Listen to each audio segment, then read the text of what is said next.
Hello बच्चों, स्वागत है मेरे नए वीडियो में। और आज के इस वीडियो में हम लोग क्लास 12 साइंस के लेसन नंबर फर्स्ट जो केमिस्ट्री का है और इसका नाम है बिलियन, इस चैप्टर के बारे में हम लोग पढ़ रहे हैं। इस चैप्टर को थोड़ा और आगे बढ़ाते हुए आज हम लोग एक नए टॉपिक के बारे में पढ़ेंगे। और आज का जो हमारा टॉपिक है वो है ठोस विलयन। ठीक है, ठोस विलयन के बारे में हम लोगों ने पहले भी डिस्कस किया हुआ है कि ठोस विलयन वह विलयन होता है जिसका विलायक कोई ठोस पदार्थ होता है। ठीक है, विलयन को हम लोगों ने पूरा बढ़िया से पढ़ लिया था कि विलयन जो है 3 प्रकार के हैं, ठोस विलयन, द्रव विलयन और गैसीय विलयन। तो हमको आज पढ़ना है ठोस विलयन के बारे में। ठोस विलयन जिसमें कोई विलायक जो है वो ठोस हो, जैसे मिश्र धातु है। मिश्र धातु ठोस विलयन है वो इसलिए कि जब मिश्र धातु बनता है तो किसी ठोस में ही दूसरे ठोस को मिलाया जाता है। जैसे मान लीजिए स्टील हो गया, सोने का गहना हो गया।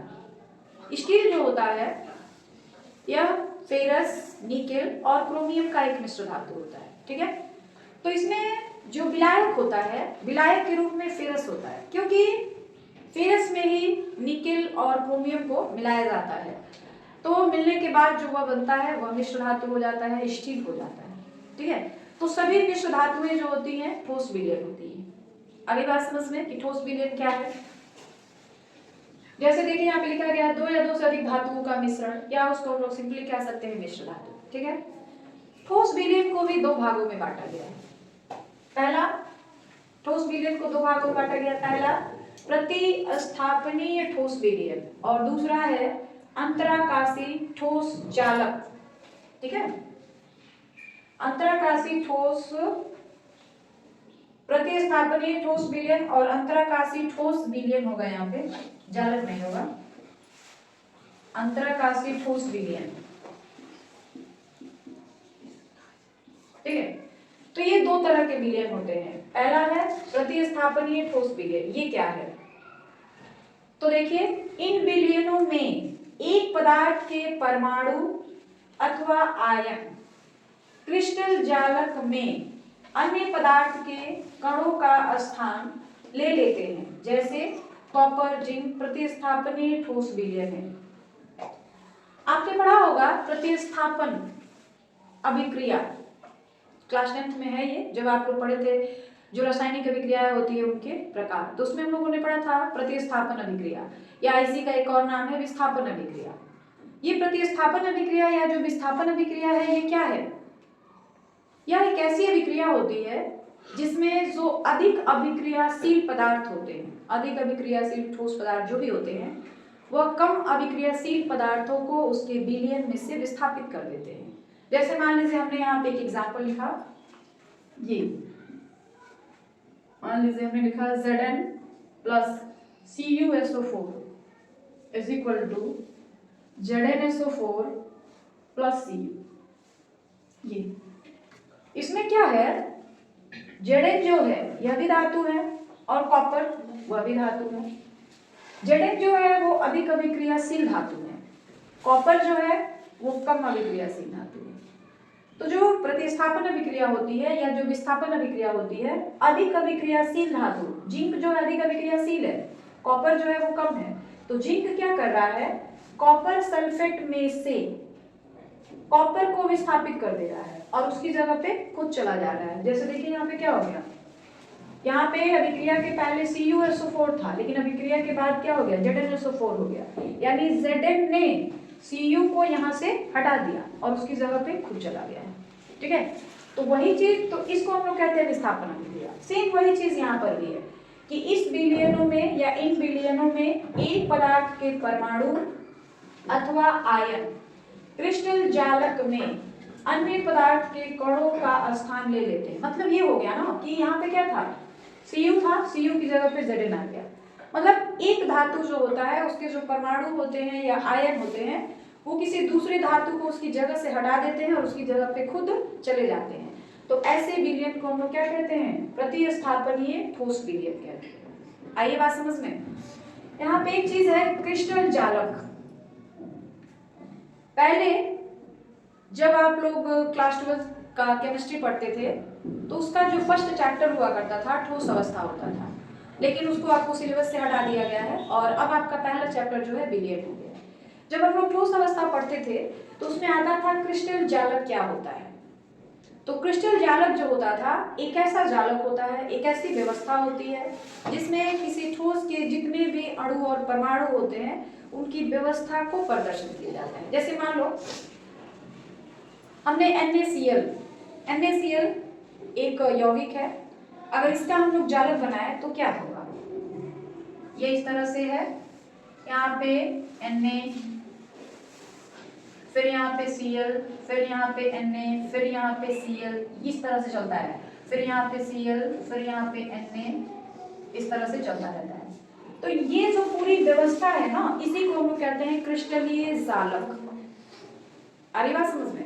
ये जो पूरा व्यवस्था होता है ठोसों का, किसी भी ठोस में ये जालक होता है, तो इसी को हम लोग कहते हैं क्रिस्टलीय जालक। इसमें एक सोडियम का, एक क्लोरीन का, एक सोडियम का, एक क्लोरीन का, एक सोडियम का, एक क्लोरीन का, मतलब एक प्लस एक माइनस, एक प्लस एक माइनस, एक प्लस एक माइनस, इस तरह से पूरे परमाणु या आयन जो होते हैं व्यवस्थित रहते हैं, तो उसी को हम लोग क्रिस्टलीय जालक कहते हैं। ठीक है, तो उस जालक में क्या होता है, मान लीजिए यहाँ पे सोडियम है और यहाँ पे क्लोराइड है। ठीक है, तो जब ये विलीन होता है तो क्या होता है, दोनों अपना स्थान जो होते हैं ना, जगह जो होता है ना, चेंज कर देते हैं।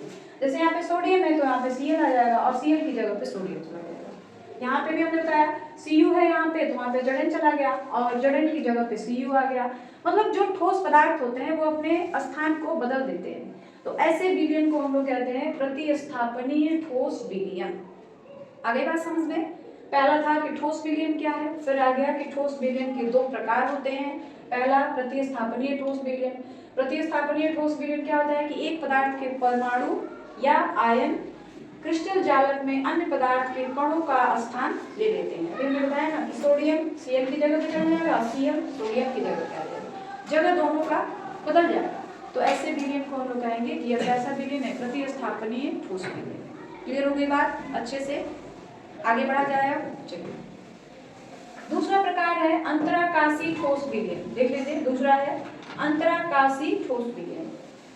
तो सबसे पहले तो आपको ये पता होना चाहिए कि अंतराकाशी क्या है।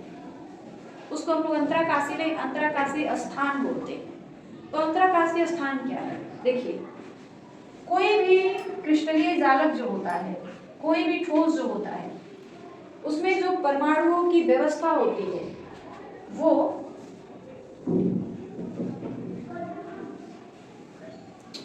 ठोस में जितने भी अणु और परमाणु होते हैं ना, वो सभी एक दूसरे के चिपके हुए, मतलब बिल्कुल उनके बीच में जगह नहीं होती है, एकदम सटे सटे होते हैं। ठीक है, इस तरह से ये ठोस की व्यवस्था है।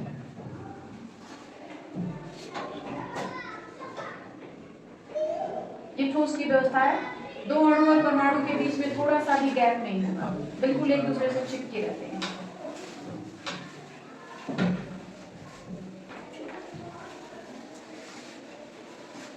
इस तरह की व्यवस्था, ये ठोस के हैं। ठीक है, ये किसी ठोस का क्रिस्टल जालक है। यहाँ पे प्लस, यहाँ पे माइनस, यहाँ पे प्लस, यहाँ पे माइनस, यहाँ पे प्लस, यहाँ पे माइनस, यहाँ पे प्लस, यहाँ पे माइनस, फिर यहाँ पे minus plus minus plus minus plus minus, इस तरह से व्यवस्था बनी हुई है। ठीक है, अब ठोस की व्यवस्था तो यही होती है, एक धन आयन एक ऋण आयन, अगर वो आयनिक ठोस है तो। अब ये अंतराकाशीय स्थान कहाँ है? तो ये दो परमाणु हैं, ये दो परमाणु हैं। अगर हम चार गोलों को इस तरह सटा करके रखें तो ये वाला जगह तो खाली बच जाएगा ना, जहाँ पे कोई चीज, मतलब इन चारों गोलों का कोई कनेक्शन नहीं है।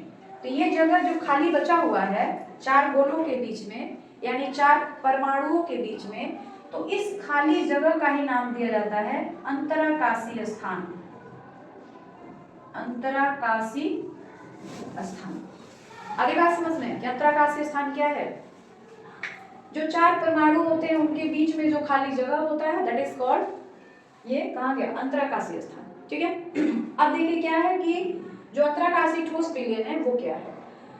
इन विलयनों में एक पदार्थ के परमाणु अन्य पदार्थ के परमाणुओं के जालक में विद्यमान रिक्तिकाओं, रिक्तिकाओं का मतलब होता है खाली जगह, यही जो है रिक्तिका, खाली जगह है। ठीक है, इसी खाली जगह को अंतराकाशीय स्थान बोला गया है। रिक्तिकाओं या अंतराकाशी अंतराकाशी में स्थान ग्रहण कर लेता है, जैसे टंगस्टन कार्बाइड।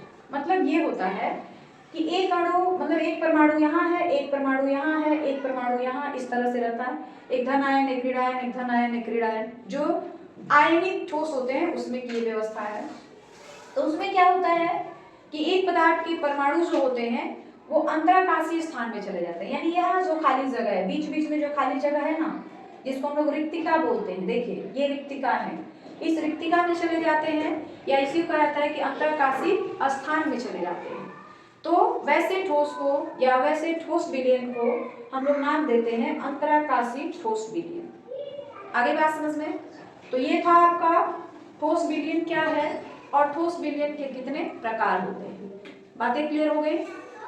आ गया समझ में? अब आगे बढ़ा जाए, पढ़ेंगे कि जो द्रव विलयन होते हैं उसका वाष्पदाब क्या होता है। अभी हमने पढ़ा कि ठोस विलयन क्या है, ठोस विलयन कितने तरह के होते हैं, ठीक है। उसमें आपने उस वाली वीडियो में देखा कि जो अंतराकाशीय जगह होता है, तो अंतराकाशीय स्थान को हमने डिफाइन किया था, लेकिन उसमें दिख नहीं रहा था वीडियो में। तो अंतराकाशीय स्थान को हम यहाँ पे आपको दिखा दे रहे हैं, समझ लीजिए अंतराकाशीय स्थान क्या होता है। जैसे कोई भी जो आयनिक ठोस होता है ना, उसमें जो अणुओं और परमाणुओं की व्यवस्था होती है, एक यहाँ पे धन आयन होता है, यहाँ पे बताते हैं, ठीक है। कोई भी आयनिक ठोस होता है, एक यहाँ पे धन आयन, फिर ऋण आयन, फिर धन आयन, फिर ऋण आयन, इस तरह से होता है। फिर नीचे भी इसी तरीके से होता है, इस तरीके से, ठीक है। अंतराकाशीय स्थान, ये जो बीच का जगह है, ये अंतराकाशीय स्थान होता है, ठीक है। ये अंतराकाशीय स्थान है, इसी को हम अंतराकाशीय स्थान कहते हैं। पिछले वीडियो में आपको दिखाई नहीं पड़ रहा था, इसलिए हमने सोचा यहाँ पे बता दूं। जैसे चार गोले को अगर आप इस तरह रख रहे हैं, तो जो बीच में गैप बच जाता है, ये इसी को हम लोग अंतराकाशीय स्थान बोलते हैं, ठीक है, या इसी को हम लोग रिक्तियां बोलते हैं। आगे बात समझ में? क्या, ये तो हो गया अंतराकाशीय स्थान के बारे में। अब हम लोग पढ़ेंगे द्रव विलयनों का वाष्पदाब। द्रव विलयन, द्रव विलयन क्या होते हैं, इसको भी हमने आपको पहले वीडियो में डिस्कस किया हुआ है कि द्रव विलयन वह विलयन होता है जिसका कोई विलायक जो होता है वह कोई द्रव होता है। अवस्था के आधार पर विलयन को तीन भागों में बांटा गया था, ठोस विलयन, द्रव विलयन और गैस विलयन। ठोस विलयन जिसका विलायक कोई ठोस हो, द्रव विलयन जिसका विलायक कोई द्रव हो, और गैसीय विलयन जिसका विलायक कोई गैस हो, ठीक है। तो अब हमको जो द्रव विलयन है उसके वाष्पदाब को हम लोग कैसे निकालते हैं, वाष्पदाब होता क्या है, इसके बारे में पढ़ना है। तो आपने पढ़ा होगा द्रव का वाष्पीकरण। वाष्पीकरण क्या है? जब हम लोग किसी द्रव को गर्म करते हैं तो उसमें से वाष्प निकलता है, ठीक है।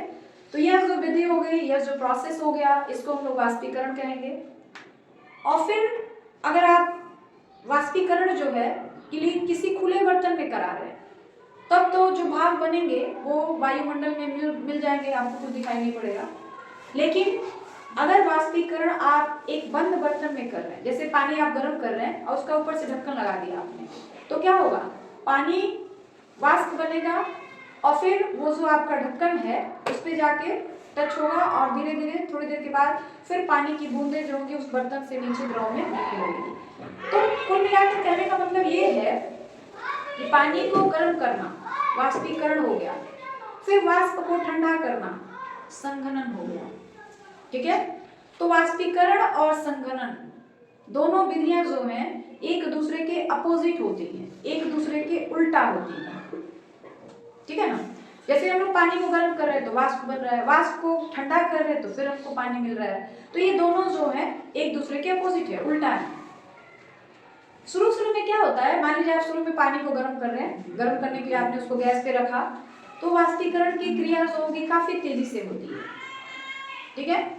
एक समय ऐसा आता है जब वाष्पीकरण की क्रिया जो होती है और संघनन की क्रिया जो होती है वो दोनों बराबर हो जाते हैं, दोनों की गति जो होती है बराबर हो जाती है। जैसे आप ढक्कन लगाकर गर्म कर रहे हैं पानी को, तो पानी भाप में बदलेगा और फिर वही पानी जब संघनन होगा तो द्रव में बदलने लगेगा।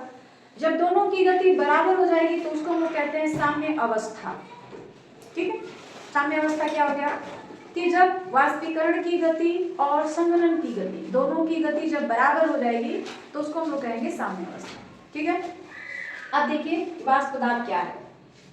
एक निश्चित ताप पर साम्य अवस्था में, साम्य अवस्था समझ आया है ना, कि वाष्पीकरण की गति और संघनन की गति दोनों आपस में बराबर हो जाती है।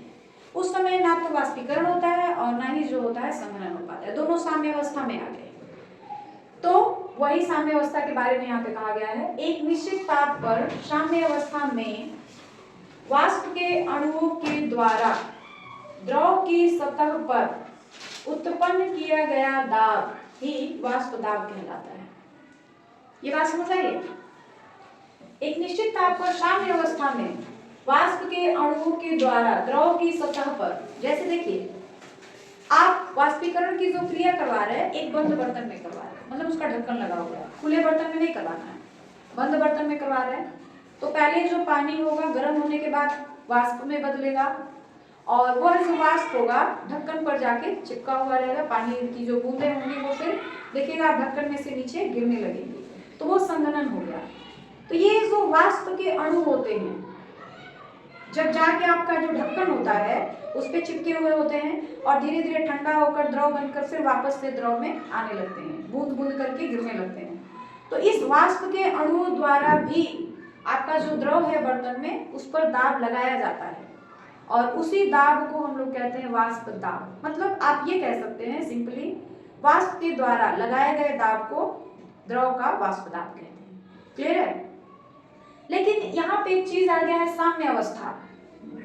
साम्य अवस्था वह अवस्था होती है जिसमें वाष्पीकरण और संघनन दोनों की गति जो होती है बराबर हो जाती है। तो उस अवस्था में जो वाष्प के द्वारा दाब लगता है उसको हम लोग वाष्प दाब कहेंगे। क्लियर हो गई बातें? अब टॉपिक जो है वाष्प दाब को प्रभावित करने वाले कारक। जो वाष्प दाब होता है उसको कौन कौन से कारक प्रभावित करते हैं? वाष्प दाब कब बढ़ता है, कब घटता है, क्यों बढ़ता है, क्यों घटता है, इन सारी चीजों के बारे में आपको जानना है। तो इसके मेन दो ही कारक हैं, देख लेते हैं क्या क्या है। पहला है द्रव की प्रकृति।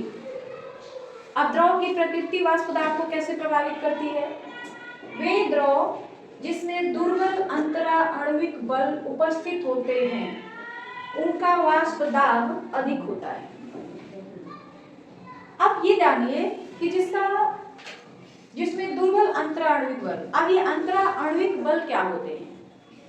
देखिए कोई भी पदार्थ हो उसमें जो अणु और परमाणु होते हैं या कहा जाए दो परमाणुओं के बीच लगने वाले बल को हम लोग अंतरा अणुक बल कहते हैं। जैसे अभी हमने बताया था ना, ये आपका एक द्रव है, ठोस द्रव और गैस में क्या अंतर है?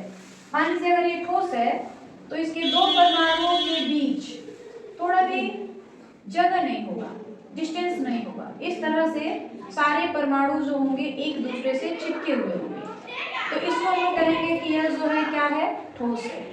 लेकिन द्रव में क्या होता है?